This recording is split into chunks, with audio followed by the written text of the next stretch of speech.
Di masanya ada seorang yang bernama Ibnu Abi Duad yang memiliki paham Jahmiyah yang menyatakan Al-Quran makhluk,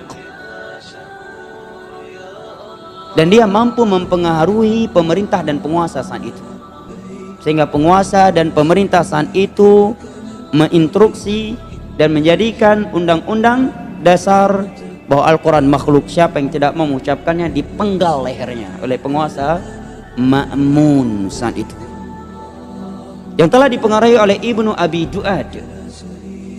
Ibnu Abi Duad ya. Di antara yang bertahan adalah Imam Ahmad. Sekian teman-teman beliau, ada yang dipenggal lehernya, ada yang mengucapkan keterpaksa, dan itu boleh. Illa man ukriha wa qalbuhu mutmainnum bil iman, kecuali orang yang mengucapkan kekufuran karena terpaksa, adapun hatinya tenang dengan kenyamanan. Secara hukum boleh, kata para ulama. Kalau terpaksa, ayat ini turun kepada Ammar bin Yasir ketika ibu beliau sudah mati, ditombak kemaluannya dengan pelepah kurma Sumayyah oleh Abu Jahal. Bapaknya juga sudah mati setelah disiksa ya, dan sisa beliau, maka beliau dipaksa mengucapkan kalimat-kalimat kufur. Nabi lewat di hadapan mereka yang sedang disiksa oleh Abu Jahal dan kawan-kawannya.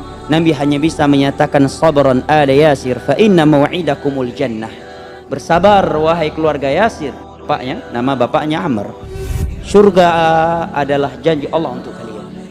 Maka Amr mengucapkan, sebagian para sahabat sudah meragukan keimanan beliau. Maka turunlah firman Allah dalam surat An-Nahl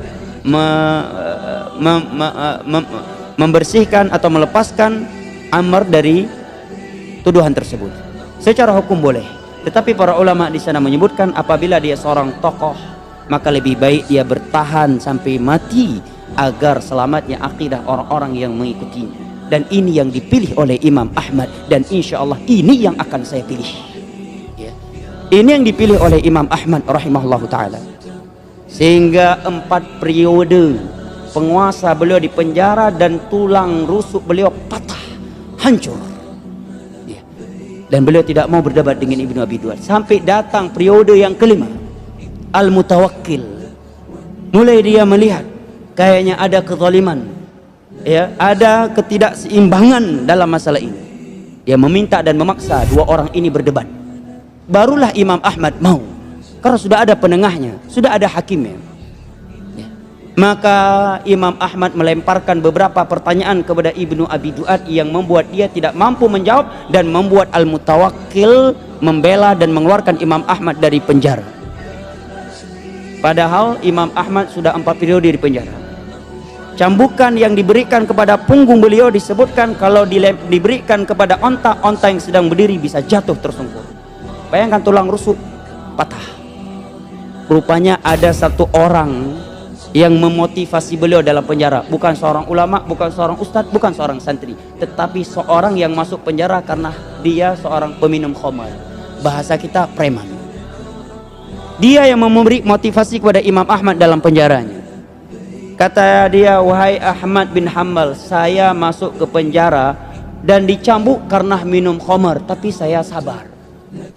Apakah anda yang dimasukkan ke dalam penjara karena berpegang teguh di atas sunnah Rasulullah, karena ingin menyelamatkan akidah kaum muslimin, anda malah tidak sabar? Saya lebih sabar. Maka ini yang memotivasi Imam Ahmad. Beliau tetap tidak mau mengucapkan Al-Quran makhluk. Beliau tetap menyatakan setiap kali dipanggil pagi, Ahmad, masih Al-Quran kalamullah? Beliau tetap menyatakan Al-Quran kalamullah ghairu makhluk. Al-Quran firman Allah, bukan makhluk. Dicambuk lagi, dicambuk lagi. Besoknya didatangi lagi, wahai Ahmad bin Hanbal, katakan Al-Quran makhluk. Beliau tetap menyatakan Al-Quran kalamullah ghairu makhluk. Sampai datang Mutawakkil dan meminta Imam Ahmad berdebat dengan Ibnu Abi Duad. Pertanyaan yang pertama dilemparkan oleh Imam Ahmad kepada Ibnu Abi Duad yang menanamkan akidah bahwa Al-Quran makhluk. Kata Imam Ahmad, apakah ucapan kamu ini dibangun di atas ayat Al-Quran?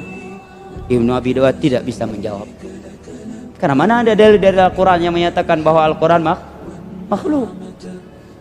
Pertanyaan yang kedua, adakah satu hadis Nabi yang sahih yang menjadi pegangan engkau bahwa Al-Quran itu makhluk? Dia juga tidak bisa menjawab. Setelah itu Imam Ahmad menyatakan, adakah ucapan para sahabat Nabi yang bisa menjadi dalil bagi engkau bahwa Al-Quran itu makhluk? Dia juga tidak bisa menjawab.